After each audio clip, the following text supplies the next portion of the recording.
পাহাড়ে দিতে হবে কেন? আমরা সেই মানের একটা বাংলাদেশ চাই, যে বাংলাদেশে গরিব দুঃখী মেহনতি মানুষ, ধনী গরিব, শিক্ষিত মূর্খ, পুরুষ মহিলা, মুসলিম নন মুসলিম সবাই শান্তিতে বসবাস করবে। বাংলাদেশ মানেই শান্তির নীড়।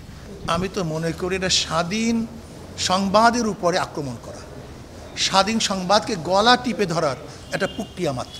এটা আমরা চাই না। আমরা চাই বস্তুনিষ্ঠ সংবাদ পরিবেশিত হবে। এবং যারা এই ভাঙচুর করেছে আমি মনে করি তারা অবশ্যই সন্ত্রাসী কার্যকলাপ করেছে। দেশের আইনে তাদেরকে বিচার করা উচিত। মানুষ দরজা খুলে তারপর ঘুমাবে, পাহাড়ে দিতে হবে কেন? আমরা সেই মানের একটা বাংলাদেশ চাই, যে বাংলাদেশে গরিব দুঃখী মেহনতি মানুষ, ধনী গরিব, শিক্ষিত মূর্খ, পুরুষ মহিলা, মুসলিম নন মুসলিম সবাই শান্তিতে বসবাস করবে। বাংলাদেশ মানেই শান্তির নীড়। এর মানে দেশ আমরা গড়তে চাই। আসুন, মিডিয়ার সর্বপ্রথম ভূমিকা রাখতে হবে। মিডিয়াকে সাদাকে সাদা বলতে হবে, কালোকে কালো বলতে হবে, রাতকে রাত বলতে হবে, দিনকে দিন বলতে হবে। যদি আমার সন্তানও অন্যায় করে, আমার বাবাও অন্যায় করে, তার বিরুদ্ধে কলম ধরতে হবে। আমার শত্রু যদি ভালো কথা বলে, ন্যায় কথা বলে, আমার তার পক্ষে থাকতে হবে।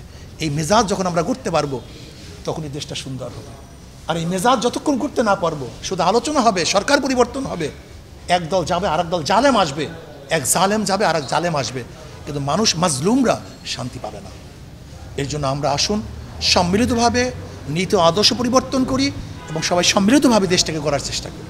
আমরা চাই সবাই শান্তিতে বসবাস করবে, কাঁধে কাঁধ মিলিয়ে আমরা থাকব, প্রত্যেকের দুঃখে দুঃখী হব, প্রত্যেকের সুখে সুখী হব।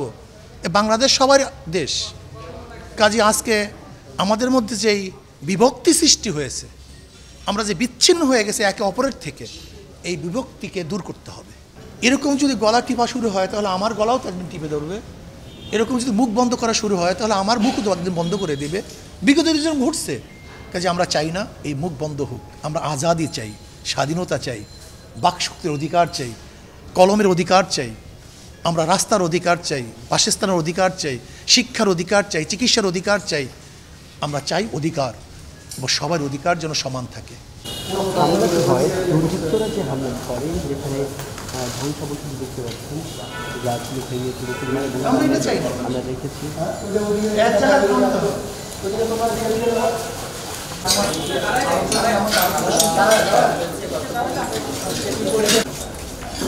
হুজুরের ছবি